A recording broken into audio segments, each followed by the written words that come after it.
A história dos papas da Igreja Católica está manchada por crimes, traições, segredos e mistérios.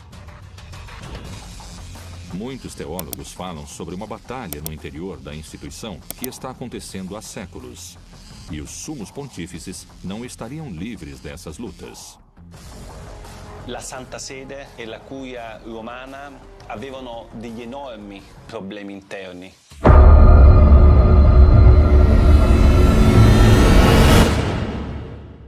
Quais são os crimes e os pecados que ficaram escondidos no Vaticano durante séculos e que agora estão vindo à tona? Alguns sacerdotes cometeram um delito terrível de pedofilia. E isso acabou manchando a imagem da Igreja pelo fato de que se tentou esconder. Papa Benedetto XVI potesse finire in un attentato. Como se estabelece a estrutura de poder destes homens que governam a fé de milhões de pessoas ao redor do mundo? La Chiesa Cattolica, attraverso i secoli, si dà una struttura monarchica, imperiale, in cui il Papa comanda su tutti.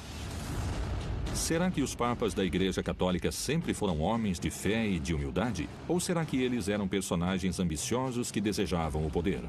Certi papi sono stati troppo amici di dittatori, capi di Stato sanguinari. A verdade por trás dos papas. Divindade próxima ao Todo-Poderoso? Representantes fiéis de Deus na Terra? Ou ótimos impostores escondidos por trás dos grandes muros do Vaticano?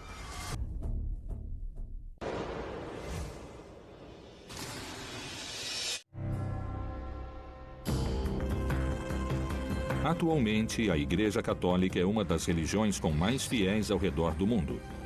Bilhões de pessoas professam sua fé, abraçando os ensinamentos do Novo Testamento e da interpretação que a instituição eclesiástica faz das Sagradas Escrituras.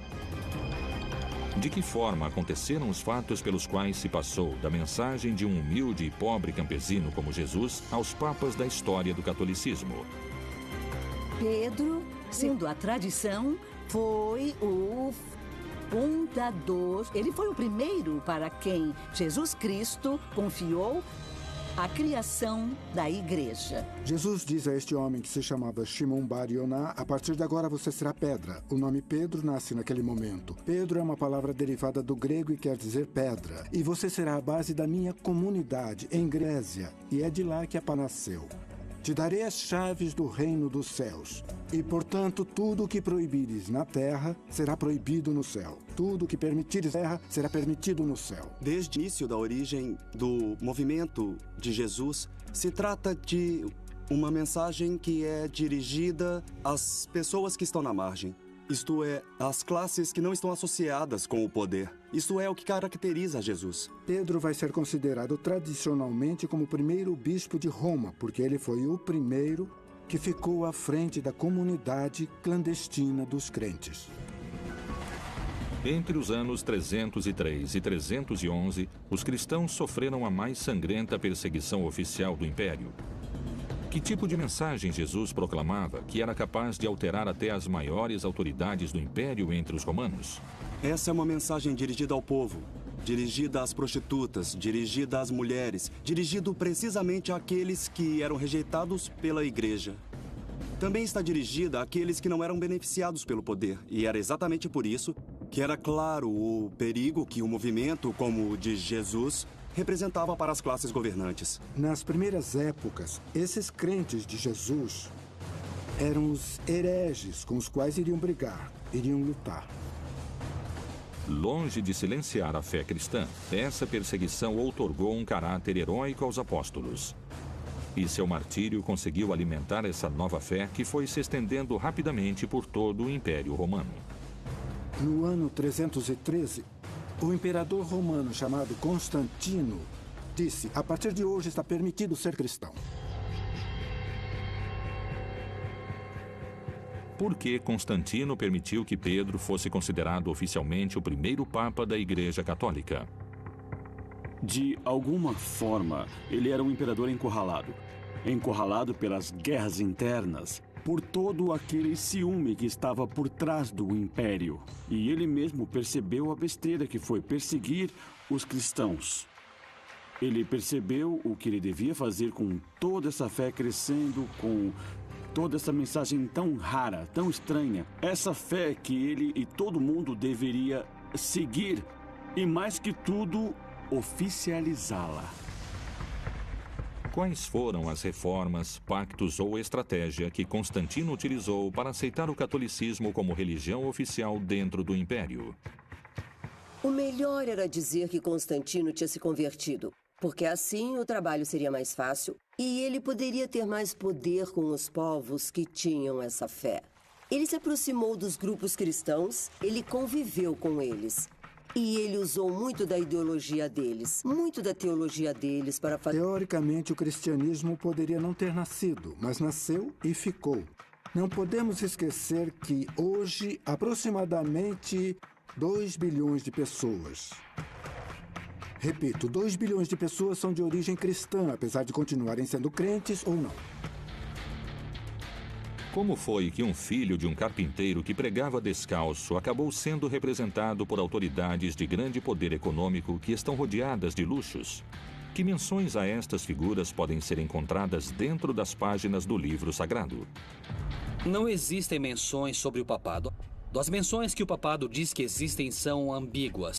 O fato de Jesus dar as chaves do reino dos céus, o fato de Jesus escolher ele por cima dos outros discípulos. Bom, isso é uma construção papal da origem do papado. Mas quando eu leio a Bíblia, eu não tenho motivos para pensar que precisa existir o Estado do Vaticano. Como se introduziu a figura do Papa e de que forma ele era eleito? Durante os primeiros 3 séculos do desenvolvimento do cristianismo, eram escolhidos, vamos dizer, essas pessoas que mereciam respeito para dirigir a todos. Eles se chamavam de papas.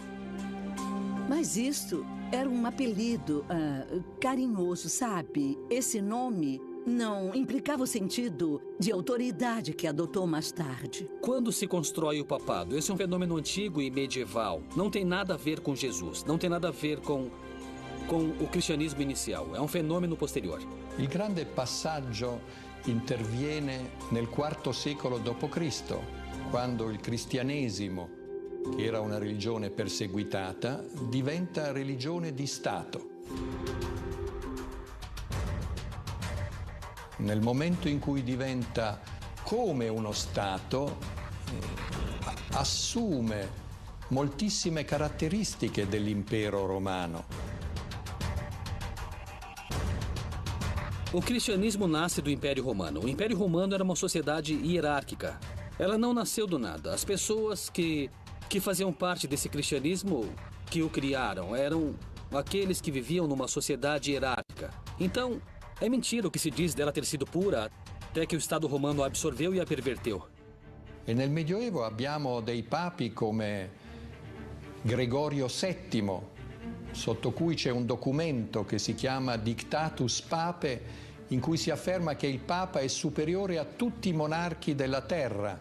Ecco perché c'è il triregno, questa specie di corona che ha 3 corone per dimostrare che il Papa è superiore ai re ed è superiore agli imperatori.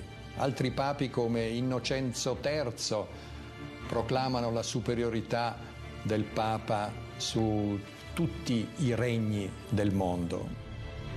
O imperador em Roma era conhecido como Il Pontífice Máximo, a máxima ponte com a divindade.